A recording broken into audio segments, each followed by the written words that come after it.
There's your steak. Can't wait for it to be done? No, I can't wait. Good. Okay? Happy? Happy? That's all I want. That's all I want. Here, no more. There.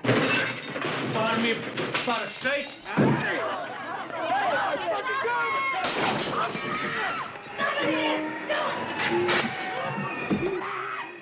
We knew the violence in the film was going to be disturbing to some people, but it had to be a theme in a boxer's life. I mean, Marty is not a great supporter of boxing, and one of the things he wanted to show in this movie is what a brutal and terrifying sport it is.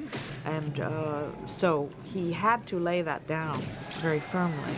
There are probably things that people who've never gone to a fight have never seen or witnessed, so it was nice to put that stuff in there and show them. I mean, he might have exaggerated it sometime, but listen, that's what it's about, to give the feel and to show people, and the best way you can. And he had to lay down Jake's own personal violence very firmly, but I think he did it appropriately. Hey, you hear what I said? You don't ever have any disrespect for me. You hear what I said? I always feel that people are much more complex, obviously, and to be drawn in simple terms is not the way there are good sides and bad sides and so-so sides and this and that to everybody. And to me, that was more interesting. Why don't you stop that, huh? Stop it! Shut up! Shut up! I'll fucking take care of you later! Shut up!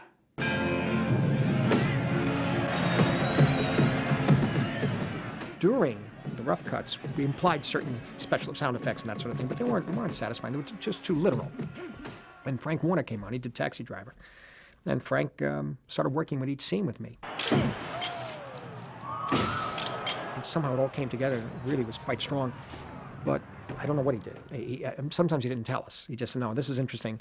There's a different sound. I don't know how he got them. At that time, I had one of the largest libraries in the independent field, about 1 million feet of film. And I had it on quarter-inch reels. And I was working out of my own library with these things, and I'd variable speed them by hand, forward and reverse and things like that, trying for just little snippets here and there. But then the mistakes, the slips in the hands were the things that were most beautiful. They were gems when it slips in your hand. But that's the way I worked on every picture. I go through the film, I look at it, and I have books in my library, and I go through, and it takes me about a week to go through them. Incredible it was. He came up with very simple ideas for the film. One of them was a drum. Sometimes it's distorted, or it's just hit simply. Where he decided to put it was, I mean, I could never have imagined thinking of doing that, but then he had sounds of animals that he used during the fight sequences. For example, you see Jake come in to hit his opponent and you'll hear an elephant bray. Or when he knocks Sugar Ray down to the ground, you'll hear a horse shudder.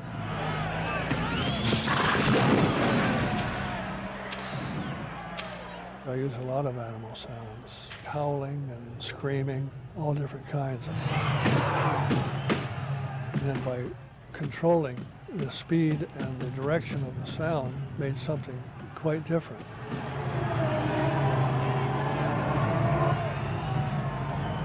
And the great sound I had to back up screams with was dry ice on glass. Take a pane of glass and that horrible screech it was.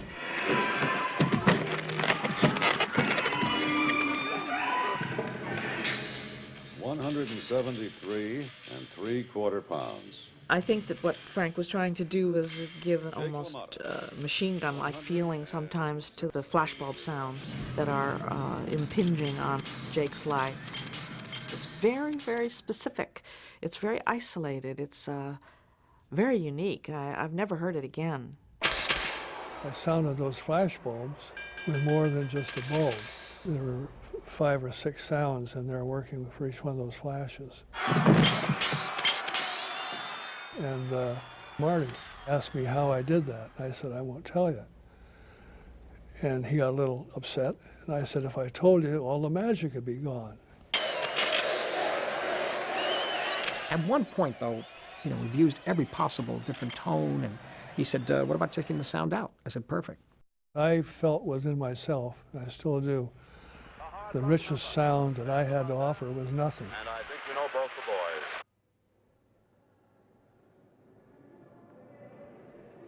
The best thing that Frank Warner taught us was the use of silence. And when we were mixing the movie, there were a couple of key times when he said, look, it'll be much more powerful if we take the sound away and then bring it back in, instead of what you would think you would want to do, which was to raise the sound at an incredibly emotional moment. And he was so right, and it's something that Marty and I have never forgotten and have used again in other films.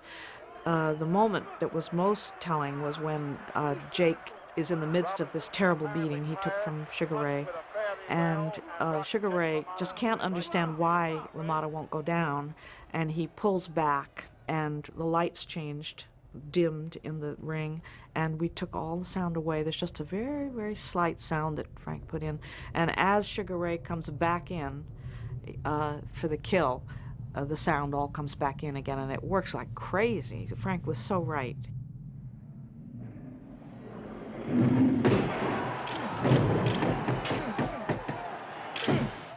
I had heard from Frank's assistants that he always burned all of his sound effects at the end of every film, and I thought, oh, that must be so other people won't use them.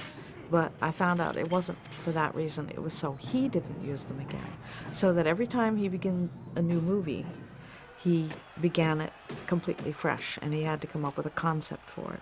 Particularly on a big picture that had been created, like Raging Bull or Close Encounters. My feeling was the producer owned that. I didn't own it. I did that for him and the director. And so I would go out and I ruined it. I just destroyed everything. I couldn't use it anymore. If I had to do it over, I'd have to recreate it all over again.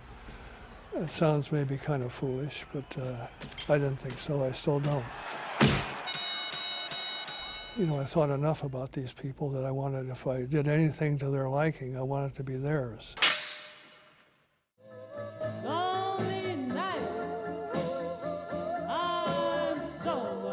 Music was an enjoyable thing. In the 2.5 rooms, 3 rooms I lived in with my mother and father and brother, I played music at a certain time, and especially when they weren't home, it was great. So I could just play whatever I wanted, besides rock and roll. In any event, my uncles had given me an old 10-inch LP, small LP, on intermezzi, operatic intermezzos, you know. And one of them was Caballero Staccato. I didn't know what it was, but I happened to like that one. It became something I would listen to in the midst of other types of music.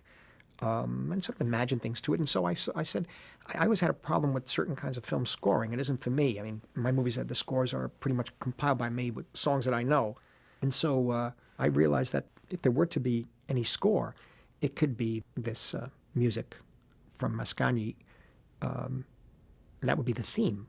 There are 3 different pieces that are used throughout the film in a very special way, beginning with the opening title sequence, and it just sets the mood for the entire film. The actual placing of that on the first shot was almost an accident to a certain extent. And it came up, and Irwin Winkler and Thelma telling me, take a look at this, that's interesting. And we had put it the wrong, I said, yeah, we ran it. And something happened. And at first I said, is it too, I said, no, let's leave it, let's leave it. Let's leave it.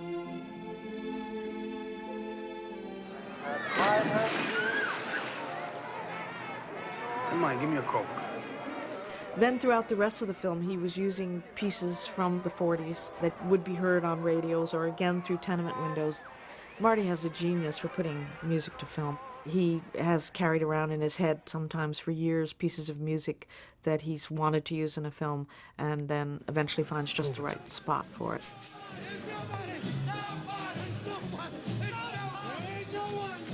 Any girl like a kiss like that can drink at my joint anytime. What about you? How old are you? The mixing of the film really was quite a chore. It was almost as intricate as the fight scenes. In fact, the dramatic scenes were hard to do, but they were almost a vacation compared to the fight scenes and the mix. Well, we had no schedule when we came to mixing the film. It was probably the longest mix I've ever been involved with. We were on the stage for months and months and months and months. From 8 o'clock in the morning till 8 o'clock at night, 7 days a week. Marty had a trailer pulled up to the back door of the soundstage where he basically slept. And one night, I said to Marty, we're going to open Friday in New York and Los Angeles and Toronto, and we have to get a print up to Toronto by Thursday to get it shown to the censors up there. So we basically have to finish Sunday night so we can get into the lab. He said, fine. And I said, we're going to wrap at midnight. That's going to be it. Well, at midnight, I said, okay, Marty, we're going to wrap. And he said, well, no, we're doing the scene in the Copa. And Marty says, I can't hear him say Cutty Sark. Cutty Sark in water, huh? And I said, you're right. Nobody could hear him. We've been here for months and months and months, 7 days a week. It's Sunday night. The guys are falling asleep at the mixing board. I can't hear anything. You can't hear anything. But it's going to be, and that's it. We're going to wrap. And he got very upset. He said, well, in that case, take my name off the film. It's no longer a Marty Scorsese film. And he meant it at the moment. He really did. That's how much he cared about every single inch of that movie. I said, fine, okay. It's no Raging Bull is no longer a Marty Scorsese film. And we wrapped. We wrapped that night. As it turned out, Marty and I took a print to New York. And our first screening of the film, Marty and I were standing in the back, and the film goes on, and it was the worst sound you had ever heard.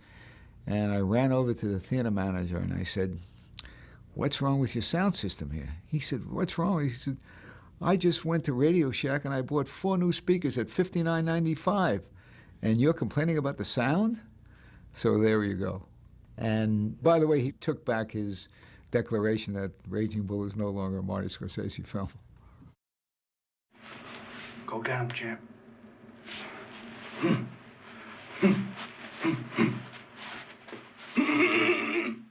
I knew we had a great movie, but I didn't know until I saw it in its totality just what we really did have. And I just remember going up to both of them saying, congratulations, you're going to win the Oscar. And of course, I was half right. But it was clear that this was a very special movie. But I remember that Marty and I read the first review, and it basically said, I hope my memory is correct, don't distribute this movie. No one will come and see it. I didn't think anybody was really going to see the picture that much, but I don't think they did. There was some disappointment in the business of the picture, but ultimately, UA got its money back, and nobody ever regretted making the picture. And then I was very surprised it got some Academy Award nominations. It was the first nomination I got as Best Director. It was very nice. I guess it means that maybe I was pretty good on a certain day of my life, right? So that means a lot to me. I'm very proud to be nominated. It's wonderful to be nominated. I didn't win, so I don't know if it's wonderful to win. Poor, much sadder is that Marty didn't win. Isn't that ridiculous? And it took almost a decade for it to really be recognized. And then it was, wonderfully. It was called the Best Film of the Decade, which was great when that happened. It was really very good for me. I liked it a lot because it was meant that the film was remembered, you know, and remember that I was still alive to see that. It's just that when he gets something on his mind, you know, he's got a hard head, he likes to do things his own way. I mean, Jesus Christ could come off the cross sometimes. You don't give a fuck. He's gonna do what he wants to do. He wants to make it on his own, you know? Never went down, Ray. He never got me down, Ray. It was such an amazing experience to be thrust into something that powerful and in an environment that I didn't know and was ill at ease in, and then have it be so rewarding. I'm not saying anything. I'm just telling you Joey's right. They gave me a wonderful opportunity in my life, and I got to prove something. And I got to step up to the plate, and obviously I was okay. So I thank them for that. It's a sick question. You're a sick fuck, and I'm not that sick that I'm gonna answer it. I'm not telling you anything. The effect Raging Bull had on my career is just, I mean, what's to talk about? I've done a lot of bad things, Joey. Maybe it's coming back to me. We were expressing through Jake's character what we feel about his character, about life, about everything. Obviously, that's what it is. Working on the picture and pulling myself through this journey in which I didn't want to be involved with at first made it possible for me to learn a little. Let's hear it for the great Jake LaMotta, ladies and gentlemen.